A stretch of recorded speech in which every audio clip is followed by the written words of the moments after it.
الرحمن الرحيم الحمد لله رب العالمين والصلاة والسلام على أشرف الأنبياء والمرسلين نبينا محمد وعلى آله وصحبه أجمعين أما بعد السلام عليكم ورحمة الله وبركاته. معزز سامعین کرام، آج وضو سے متعلق یہ آخری درس ہے اور یہ مشتمل ہے دو مسئلوں پر.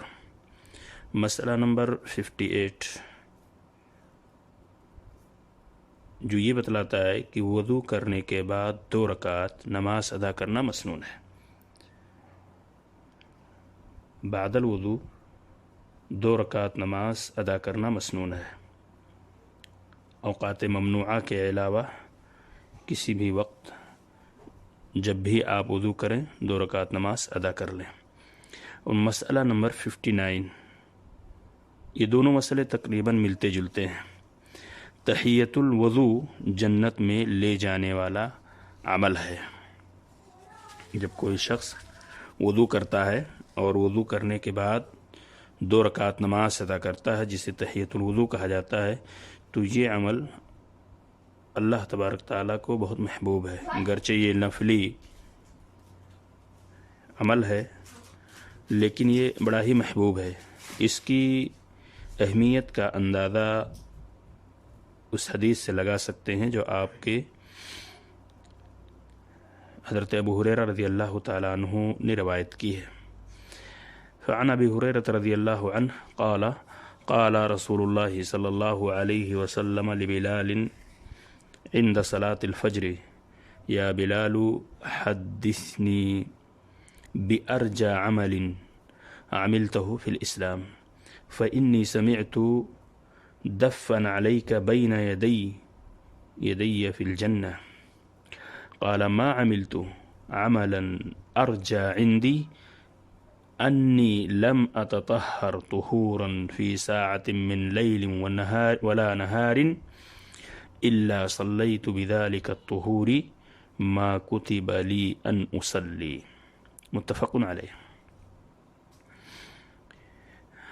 حضرت ابو ہریرہ رضی اللہ تعالیٰ عنہ کہتے ہیں رسول اللہ صلی اللہ علیہ وسلم نے ایک روز نماز فجر کے بعد حضرت بلال رضی اللہ تعالیٰ عنہ سے پوچھا، سوال کیا، اے بلال، اسلام لانے کے بعد تمہارا وہ کون سا عمل ہے، یعنی وہ کون سا نفلی عمل ہے جس میں یا جس پر تمہیں بخشش کی بہت زیادہ امید ہو، کیونکہ میں نے جنت میں اپنے آگے آگے تمہارے چلنے کی آواز سنی ہے. حضرت بلال رضی اللہ تعالیٰ عنہ نے عرض کیا کہ اللہ کے رسول، میں نے اس سے زیادہ یا اس سے زیادہ امید افزا عمل تو کوئی نہیں کیا کہ دن رات میں جب بھی وضو کرتا ہوں تو جتنی اللہ تبارک تعالیٰ کو منظور ہو نماز پڑھ لیتا ہوں. اسے بخاری اور مسلم نے روایت کیا ہے. تو حضرت بلال رضی اللہ تعالیٰ عنہ کو اتنی بڑی فضیلت کہ اللہ کے رسول صلی اللہ علیہ وسلم نے فرمایا میں نے جنت میں اپنے آگے آگے تمہارے چلنے کی آواز سنی. اور بلال رضی اللہ تعالیٰ عنہ سے جب اللہ کے رسول نے پوچھا کہ کون سا وہ عمل ہے جس سے تمہیں بہت زیادہ امید ہے نفلی اعمال میں سے، تو انہوں نے بتلایا کہ میں جب بھی وضو کرتا تھا چاہے رات میں یا دن میں تو 2 رکعت نماز یا جو اللہ تبارک تعالیٰ کو منظور ہوتا تھا وہ میں پڑھ لیا کرتا تھا.